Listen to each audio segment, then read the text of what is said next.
लेकिन एक समय आता है 2005 का, जब मेरी दादी जी का देहांत हुआ। देहांत के बाद मानो जैसे मेरा परिवार बिखर गया। दिन पे दिन मुझे वो चीज़ें काट रही थी, वो चीज़ें परेशान कर रही थी कि मैं इतनी छोटी हूँ कि मैं उनकी मदद नहीं कर सकती। मेहनत करी, पढ़ाई के सिवा और कुछ नहीं दिखता था। सिर्फ एक चीज़ समझ आती थी कि पढ़ाई वो एक ऐसी चीज़ है जो मुझे उस मुकाम पे ले जा सकती है। जब आपके रिश्तेदार देखते हैं कि आप उनसे भी आगे बढ़ना चाहते हो, तो वो पूरी कोशिशों में लग जाते हैं कि आपका हौसला डगमगा जाए। करते करते करते करते मैंने ये डिसाइड कर लिया।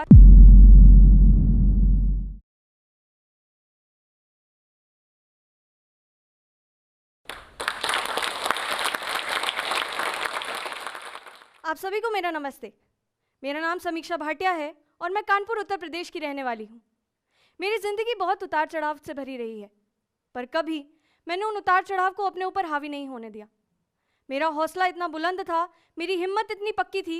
शायद उसी का ये नतीजा है कि कंपनी सेक्रेटरी, जैसे इंडिया का one of the most toughest exam में से एक माना जाता है, उसको मैंने ऑल इंडिया 4th रैंक के साथ क्रैक किया। मैं एक जॉइंट फैमिली में पली बड़ी रही हूँ, जिसमें तकरीबन 7-8 लोग थे।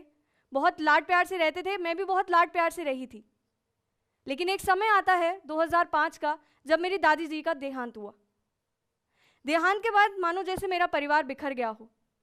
सब अपने अपने बारे में सोचने लग गए और जिनको सबसे ज़्यादा इफेक्ट हुआ वो मेरे माता पिता थे। बंटवारे के बाद ये नौबत आ गई कि जो बिजनेस मेरे पिताजी के नाम पे था, वो उन्हें अपने छोटे भाई के नाम पे करना पड़ा। और नौबत ये आ गई कि अब जो सहारा था कमाने का, वो सिर्फ और सिर्फ एक प्राइवेट नौकरी रह गई थी दोनों की, जिसमें दोनों को बहुत मामूली सी सैलरी मिलती थी। दोनों परेशान हो गए थे, दोनों अकेले पड़ गए थे। दोनों की आंखों में छुप छुप के वो आंसू दिखते थे मुझे कि मैं कैसे अपने दोनों बच्चों को पालूंगा, कैसे मैं ये सारी चीज़ें मैनेज करूंगा। इतनी सी कम सैलरी में या इतनी छोटी सैलरी में मैं और मेरा बड़ा भाई, जो कि मुझसे 4 साल बड़ा है, कैसे हम उनको पालेंगे, कैसे हम उनकी पढ़ाई कराएंगे।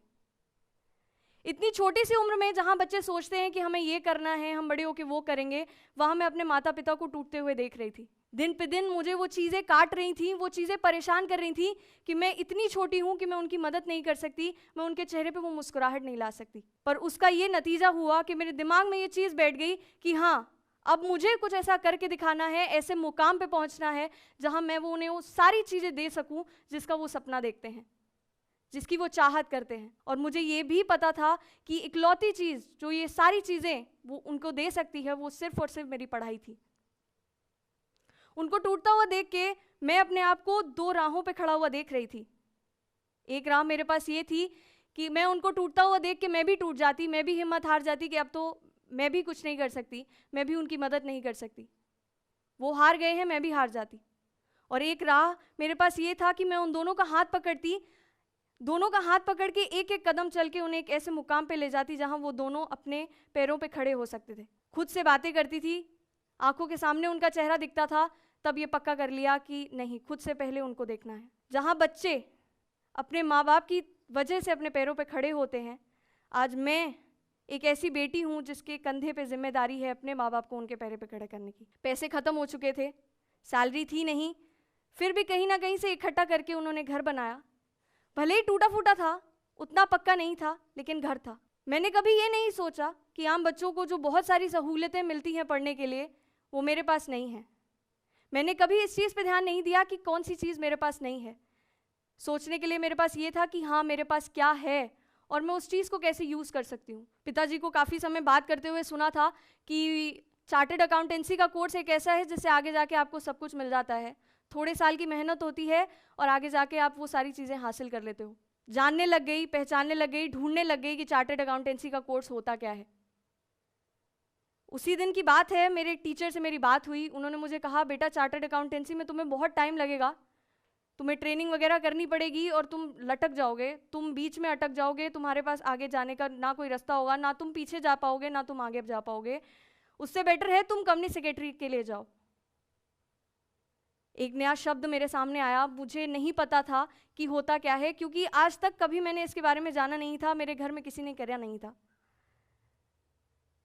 2 साल लगे क्योंकि मेरे 12th आने में अभी टाइम था, तो मैंने सोचा क्यों ना इसके बारे में और जानकारी इकट्ठी करी जाए।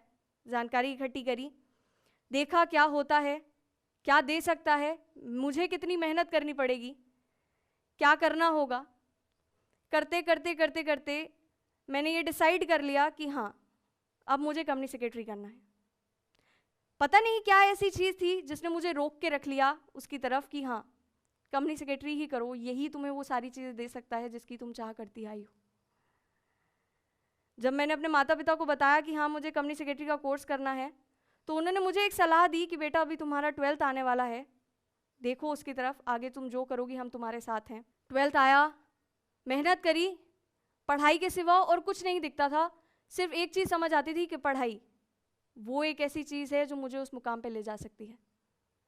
पढ़ोगी तो आगे बढ़ सकती हो, पढ़ोगी तो अपने माँ बाप को भी खड़ा कर सकती हो। मेहनत करो, मेहनत ही तुम्हें वो सारी चीज़ें दे सकती है। जो हो सकता था किया, उसका नतीजा ये हुआ कि 12th में मेरे बहुत अच्छे परसेंटेज आए, मैं बहुत अच्छे नंबरों से पास हुई।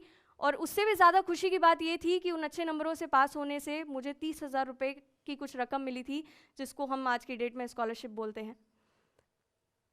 बहुत खुश थी मैं।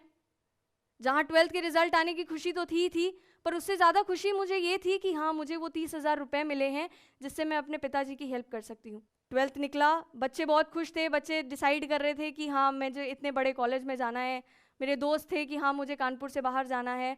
दोस्त अलग अलग तरीके की बातें कर रहे थे और एक तरफ मैं थी जो मैं डिसाइड कर रही थी कि हाँ, मुझे उन 30,000 रुपयों को यूज़ कैसे करना है। अब माता पिता की आदत होती है, कुछ नई चीज़ होती है तो वो सबसे पहले जाके बाहर से डिस्कस करते हैं। सबको बताया उन्होंने कि हाँ, मेरी बेटी ये करना चाहती है। बिकॉज 12th का रिजल्ट आया तो सब बहुत खुश थे, रिश्तेदार सब आ रहे थे, बधाइयाँ दे रहे थे माता पिता को, बहुत खुश थे। तो माता पिता भी बता रहे थे कि हाँ, आगे जाके ये करना चाहती है। उस टाइम पे मैंने एक चीज़ और नोटिस करी, एक चीज़ और मेरे दिमाग में आई कि जब आप देखते हो ना, जब आपको पता चलता है कि आप कुछ बड़ा करना चाह रहे हो, जब आपके रिश्तेदार देखते हैं कि आप उनसे भी आगे बढ़ना चाहते हो, तो वो पूरी कोशिशों में लग जाते हैं कि आपका हौसला डगमगा जाए, आप हिम्मत हार जाओ, आपको लग जाए कि हाँ, ये चीज़ तो मैं कर ही नहीं सकती, ये चीज़ तो ये लड़की कर ही नहीं सकती। वही हुआ। मेरे रिश्तेदारों को जब पता चला कि ये लड़की कंपनी सेक्रेटरी जैसा कोर्स करने जा रही है, तो उन्होंने मेरे माता पिता के दिमाग में ये चीज़ डाल दी कि ये कोर्स बहुत डिफ़िकल्ट है, बहुत ही कम ऐसे बच्चे होते हैं जो इसे निकाल पाते हैं, पता नहीं ये निकाल पाएगी या नहीं निकाल पाएगी, इसको बोलो कि ये कंपनी सेक्रेटरी का कोर्स ना करके ग्रेजुएशन कर ले या फिर MBA कर ले, इसको ज़्यादा अच्छी नौकरी मिल जाएगी, या फिर बहुत इंटेलिजेंट है तो गवर्नमेंट सर्विस के लिए ट्राई कर ले, वो ज़्यादा सिक्योर होती है। बहुत लोग ऐसे आए जिन्होंने मेरा हौसला बहुत डगमगाने की कोशिश करी। अब इतने लोग उल्टी सीधी बातें करते हैं तो माता पिता के दिमाग में भी एक चीज़ बैठ गई कि हाँ बेटा, तुम ठीक कर रही हो या नहीं कर रही हो। वो मुझसे पूछने लग गए कि ये चीज़ होती क्या है, तुम्हें दे सकती है कि नहीं दे सकती है वो चीज़ जिसका तुम सपना कर रही हो। समझ नहीं आ रहा था माता पिता को कैसे समझाऊं, कैसे उन्हें बताऊं कि हाँ, ये चीज़ मेरे लिए कितनी ज़रूरी है। मैंने सिर्फ उनको इतना कहा कि जो मैंने सोचा है अपने लिए, प्लीज़ उस पर विश्वास रखो, मेरी हिम्मत बहुत बड़ी है, चाहे कितना भी मुश्किल क्यों ना हो रास्ता, मैं उस पर खड़ी होने वाली हूँ। और ये सिर्फ मेरे लिए नहीं, ये सबके लिए है। अगर आपने अपनी लाइफ में कोई डिसीजन लिया है, कुछ सोचा है, तो उसके ऊपर खड़े रहना चाहिए। अगर आपको लगता है कि हाँ, ये मैं चीज़ मैं आगे जाके करना चाहती हूँ, तो उसको करो, क्योंकि अगर आपका दिल कह रहा है कि हाँ आप कर सकते हो, तो आप ज़रूर कर सकते हो। उसके ऊपर चाहे आपकी जितनी भी मेहनत लगे, चाहे आपकी जितनी भी हिम्मत लगे। करीब जुलाई 2016 में मैंने उसके लिए रजिस्ट्रेशन करवाया और उसमें जितने भी पैसे लगे वो मैंने खुद दिए हैं। मैंने अपने पिताजी से 1 रुपया भी नहीं मांगा। शायद इसीलिए वो कुछ ज़्यादा ही खुश थे कि हाँ, अपनी बेटी आज खुद अपने पैरों पर खड़ा होने की ट्राई कर रही है। जब मैंने अपनी कंपनी सेक्रेटरी की पढ़ाई की शुरुआत करी तो मुझे लगा कि मुझे कुछ और भी करना चाहिए। जो मेरे पास टाइम है, मैं उनको खाली ज़ाया नहीं देना चाहती या करना नहीं चाहती, तो मैं उस समय को कैसे यूटिलाइज़ करूं, मैं कैसे उस समय को यूज़ करूं। तो मैंने घर में ट्यूशन पढ़ाना शुरू कर दिया, मैंने बच्चे पढ़ाना शुरू कर दिया। मैं +2 के बच्चों को पढ़ाती थी और इससे करीबन मुझे 2,500 रुपये महीने के मिलते थे। 2,500 रुपये जो महीने के मुझे मिलते थे, उसमें 500 रुपये मैं अपने महीने के खर्च के लिए रखती थी, बाकी 2,000 रुपये भी मैं अपने पिताजी को देती थी कि शायद तिनके तिनके से समंदर बन जाए, शायद उस छोटी सी रकम से उनका बहुत बड़ा सपना सच हो जाए। चाहे वो उसके जोड़ रहे हों, चाहे वो उसको खर्च कर रहे हों, पर उनके सर से वो एक टेंशन हट जाएगी। ऐसे टाइम पे एक चीज़ होती है कि आप खुद के दोस्त होते हो, जितनी बातें आप खुद से कर लेते हो शायद ही कोई आपसे करता होगा।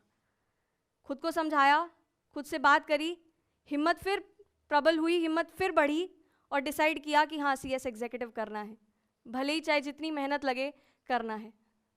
उस मेहनत का नतीजा ये था कि दिन में भले ही मुझे 12-12, 13-13 घंटे की पढ़ाई करनी पड़े, मैंने CS एग्जीक्यूटिव क्लियर किया, पढ़ाई करी, CS एग्जीक्यूटिव क्लियर हुआ।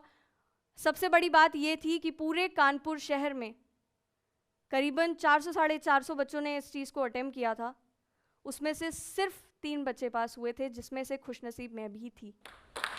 आगे बढ़ती गई, बहुत खुश थी, माता पिता भी बहुत खुश थे, पर एक पॉइंट आया जहां आप खुश भी होते हो लेकिन दिक्कतें आपका इंतज़ार कर रही होती हैं, मुश्किलें आपका इंतज़ार कर रही होती हैं कि आप आओ, हमें देखो कि हाँ अभी आप जितना खुश हो रहे हो, दिक्कतें अभी ख़त्म नहीं हुई, परेशानियां अभी ख़त्म नहीं हुई, मुश्किलें अभी फिर भी हैं, मुश्किलें अभी फिर भी बाकी हैं।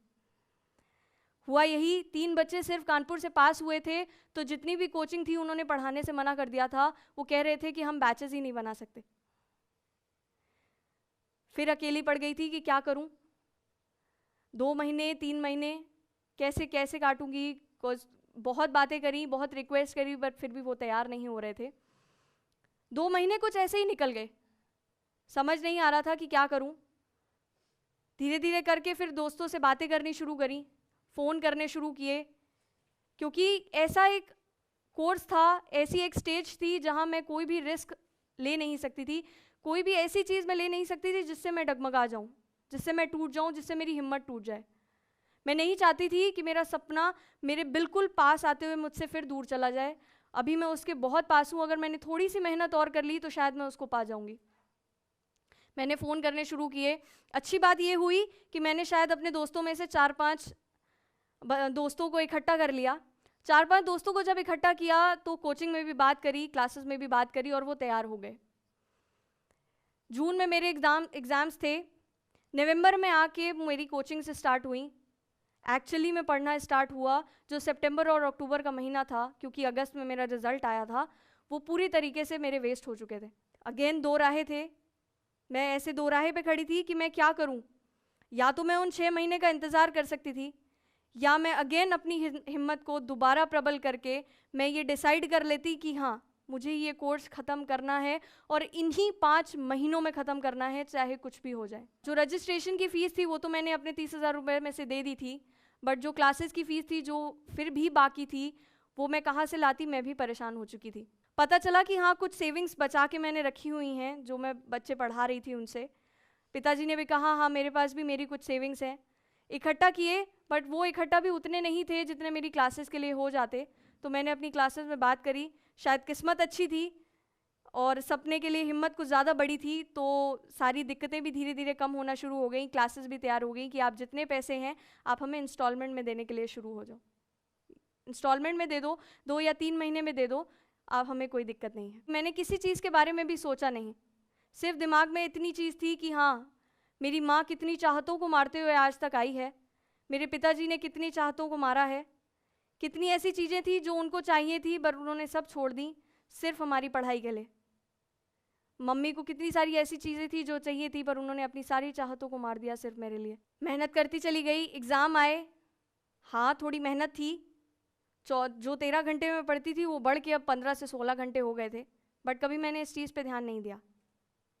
हिम्मत पूरी मजबूत रखी, अपने आप को पूरा मजबूत रखा, एग्ज़ाम दिए और अगस्त 2019 में मेरा रिज़ल्ट आया।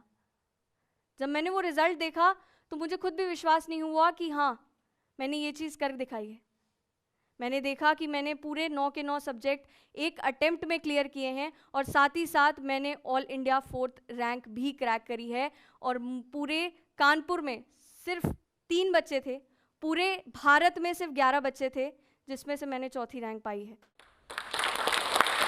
हर किसी की ज़िंदगी के अपने अपने संघर्ष होते हैं, किसी के छोटे होते हैं, किसी के बड़े होते हैं, पर वो संघर्ष आपको मजबूत बनाते हैं, कमज़ोर नहीं। एक बार को मैदान में हारा हुआ इंसान भी लड़कर जीत सकता है, पर अगर आपका मन हार गया तो आप कभी वो मुकाम हासिल नहीं कर पाओगे जिसका आपने सपना देखा है। जितना बड़ा आपके सपनों का आसमान होता है उतने ही बड़े अपने हौसले भी रखो, उतने ही बड़े अपनी बुलंदियां भी रखो, उतनी ही बड़ी अपनी हिम्मत भी रखो। देखो आप वो हर मुकाम हासिल कर जाओगे जो आपने सोचा है, आपके सारे सपने सच होंगे, आपके अपनों के चेहरों पे वो मुस्कुराहट होगी, वो चमक होगी जो आप हमेशा से देखना चाहते थे। यही कह के मैं आपसे इजाज़त चाहूँगी। शुक्रिया।